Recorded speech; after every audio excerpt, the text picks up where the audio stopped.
provide support. Federal agencies have stepped in to provide support. And I want to thank the ATF and the EPA for being here with us to safely address this issue. As you are about to hear from public safety officials, the safest path forward to dispose of these incredibly dangerous materials is what is called a controlled burn, which will begin this evening. All other options have been examined. Public safety leaders have made clear that it is unsafe to enter the property because of the unstable and dangerous materials inside. It is also unsafe to transport these materials elsewhere in the city due to the risk it would pose to all Angelenos. This action is being taken for a very clear goal. First, to protect Angelenos. Second, to protect surrounding homes, and to protect the surrounding neighborhoods. Thermal gel has been placed on neighboring homes to keep them safe. A specialized metal mesh fence will be erected around the controlled burn to protect surrounding homes from possible projectiles from this operation. LAPD has already conducted additional evacuation door knocks in the area to provide information out of an abundance of caution. The EPA has monitors in place that will be measuring the air quality as the process continues and adapting evacuation warnings as needed. To everyone in the area, please follow the guidance of the police department and the fire department. The goal is to ensure the safety of the area, and that is exactly what we are doing in these steps that we are taking. Thank you, and please stay safe. And let me introduce the Chief of Police, Jim McDonald. Oh, let me introduce the Fire Chief, Ronnie Villanueva. Ma'am, go very close to him so we can include you in the shot. Thank you so much. Thank you, Mayor. On March 20th at 9:01 a.m., the LAFD responded to 13556 West Remington Street on a reported explosion. LAFD resources arrived on scene to find a small single-family dwelling behind a main house with evidence of an explosion. They found one patient in critical condition with burns to 56% of his body, and those were second and third degree burns. The structure suffered partial collapse and 4 dogs were rescued from the scene. The LAFD transported the patient to the closest trauma center where he is still being stabilized before he could be transported to a bird ward. LAFD and LAPD are in unified command. We have remained on scene on this incident since it began, which was yesterday morning. We initially evacuated 26 homes, but have increased the evacuation to 60 residences as precautionary measures. The LAFD bomb squad has determined that due to the volatility of the material, it cannot be removed from the evidence, as mentioned by the mayor. After careful consideration between the LAFD, LAPD, bomb squad, ATF, and EPA, we will be conducting a slow burn using diesel fuel to mitigate the unconsumed explosive materials. The LAFD and LAPD have taken the necessary precautions to mitigate this incident with little to no impact to the area. We have taken the precautionary measures to protect the neighboring residences and confine the fire to the locations where this incident occurred. Our primary concern is life, property, and the environment. Thank you. Now I'd like to introduce to you the Police Chief, Jim McDonald. Thank you, and thank you all for being here with us tonight. I want to thank Mayor Bass, Councilmember Rodriguez and her staff, and our partners at ATF, the LA Fire Department, the EPA, and a variety of different city and federal agencies involved in this critical and complex operation. I want to also express our continued gratitude to the community of Pacoima for their patience and cooperation as we work to bring this to a safe closure. I'll just give you a quick rundown and incident summary. As you're aware, yesterday, March 20th at approximately 9 a.m., LAPD Foothill Division responded to a house explosion at 13557 Remington Street behind us. LAFD confirmed a significant explosion had occurred. The resident there sustained critical burn injuries and was transported to a local hospital. A subsequent investigation revealed evidence of illegal fireworks manufacturing on the property. Our bomb squad recovered chemical powders, containers, and other materials consistent with pyrotechnic production. The ATF is leading the criminal investigation. At this time, the chemicals present in the home are unstable, highly volatile, and present significant risk to both first responders and the public. Federal chemists, the LAPD bomb squad, and partner agencies have exhaustively evaluated every possible method to safely remove or neutralize the materials. Unfortunately, some of these chemicals are reactive to water and can't be transported safely. As a result, a controlled burn is the only viable method to safely mitigate the threat posed on this site. I want to stress that this is a dangerous situation and all members of the public should really avoid coming in or around this area until this situation is resolved. Excuse me. LAPD officers will be deployed to the area to ensure that individuals who do not belong in the neighborhood are kept out, and anyone who interferes with this operation will be subject to arrest. Additionally, drones are not permitted in the area while LAFD is operating the controlled burns. The public and residents need to stay away from this location, not only for their own safety, but for the safety of the first responders who are trying to bring this situation to a resolution so that this community can return to normal. On the evacuation and community impact front, community safety, as was said, is our top priority. Evacuation warnings have been issued to residents. We're evacuating houses between Terrabella North to Pierce Street and Laurel Canyon West to the 5 freeway. We'll also be using the reverse 911 system to ensure everyone receives official notifications. This is going to be a very potentially slow but a methodical and cautious approach. The City of Los Angeles is taking a deliberate, methodical, cautious approach to bring this situation to a safe and controlled resolution. As was said, a unified command post remains operational, and we're working closely with our public safety partners to coordinate every step of the burn operation. We'll have LAPD officers securing the perimeter, LAFD fire crews on standby, and air quality monitoring conducted throughout the operation by the EPA.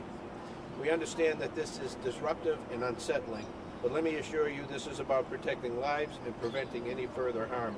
We're committed to bringing this to a close in the safest way possible. We'll continue to provide updates to the community and ensure all necessary support is available for displaced families. If anyone in the public would like additional information, please call 818-756-9610, and that's our Foothill station.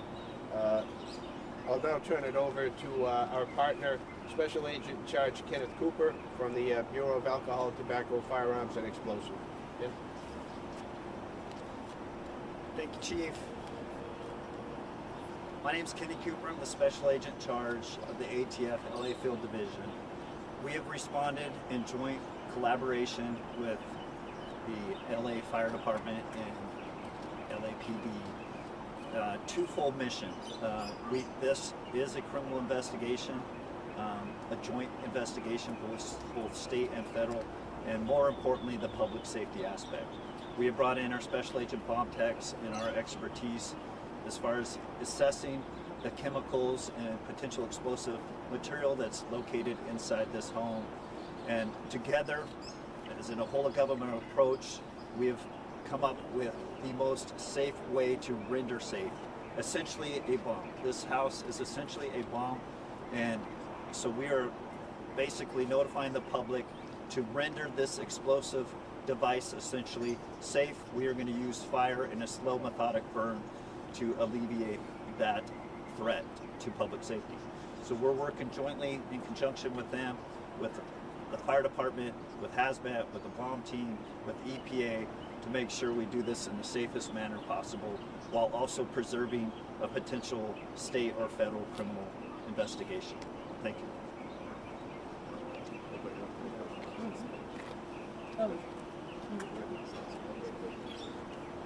Buenas tardes, yo soy Teniente Elpidio Orozco de LFI, DIO, OROZCO.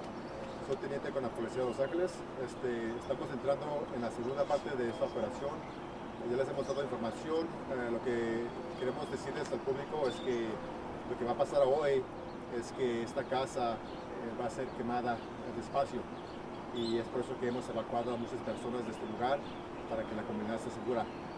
Lo que estamos haciendo ahorita, estamos dándole a las personas que viven aquí la oportunidad que si no tienen un lugar donde ir, pueden contactar a la oficina del Council District, Mónica Rodríguez, para obtener un voucher para quedarse en la noche.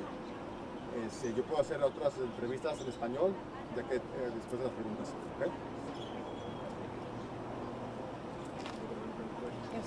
Questions? When will the control burn start and how long will it take? We're going to see how the winds, what the status of the climate is and the weather. So it'll be later on this evening. And how long will it take once it's started? We don't know. It'll take a while. What are the risks, Well, we prepared the houses around it. We've evacuated the area around it. We're also going to put, as the mayor mentioned, a fire gel that's on the homes to be able to keep them safe. Can you describe the process? What happens during a control burn? Well, right now what they did is they put the diesel fuel that was down, so it's a slow, controlled burn. Then they put the gel on the houses around it. We have the firefighters placing lines all around it. We also have sand around it so that for the runoff of the water, of the contaminant. So that's what we've done up to this point. Chief McDonald, can you speak? Neighbors have said they've called on this house numerous times in the past. A lot of things have been exploding. Are you aware of any reports prior to this explosion? Yeah, I heard about that when I came up here, that some of the neighbors were not happy with situations occurring in and around that house. We'll look into that further as we move forward, but I don't have any further background on that. Thank you. Do you have any idea how some of this is being going on the water materials? Yeah, I mean, a lot of this stuff is available either through open sources or south of the border, and bring it up and then be able to assemble it here. And it's driven by profit. Somebody makes fireworks, sells them bootleg fireworks, and makes a profit off that. I'll just mention that doing something like this, for anybody who's listening, doing anything like this, it's the equivalent of having a meth lab where we see explosions in a neighborhood. They put themselves at risk and they put everybody in the environment at risk. Extremely volatile, and the power of this, if you were to see this house, it's amazing what it did to the house. When you see the roof came down on flat and pancaked on the house, that's why, as the fire chief mentioned, how long will it take? We don't know, because we really don't know what's under that roof.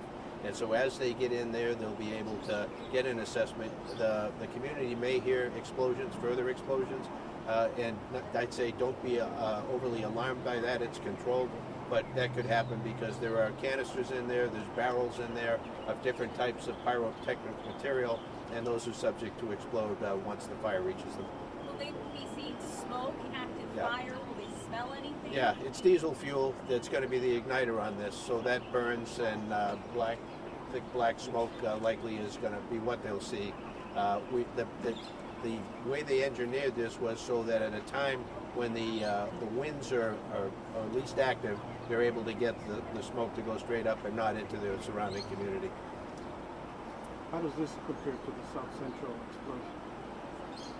Well, this one was done in the scene was here when they got here. They extracted some material that they could at the time, but they made the determination that they were not going to put it into a containment container to ship it anywhere else. That one of the assessments made is it's too volatile to move, so let's take care of it right here on the scene. How soon after the burn will people be allowed back in their homes? That'll be determined by the air quality measures by the EPA. They'll measure that very closely, and then any other factors, how long the burn takes, is the burn complete, do they need additional time to be able to do a complete burn. Are we talking about days? Could be a week? It could be. In some cases, I've been told across the country, there have been cases where this has taken an extended period of time, several days, and in other cases they could be done much, much sooner than that, potentially in one night, best case scenario. And Chief, or Fire Chief, either way you can speak, have you made changes since 2021 in South LA when obviously things went very wrong and people were injured and homes damaged? What changes have you made since then, 4 years later? Well, we have more resources that are out there, and actually now in our our current budget, we're going to have more resources that'll be out there in that same area. So we're looking pretty good. Based on the amount of explosives in the home, any guess on maybe how much this person has produced in terms of these illegal explosives, or maybe how long they've been going? Yeah, not at this point. That'll be part of the investigation. Yeah, ATF is driving the investigation. We're in support. But they definitely were, I mean, it's clear they were making. Yeah, oh yeah, yeah. Very comfortable with that. Okay? Thank you. Thank you, all. everyone. Thank you. Chief Villanueva, can I have use of your Spanish? Por favor. Ahorita puedes hablar con Jaime. Okay. Jaime Mor. Él te puede ayudar. Ahorita yo tengo que ir con la alcaldesa. Sí, pero mucho gusto.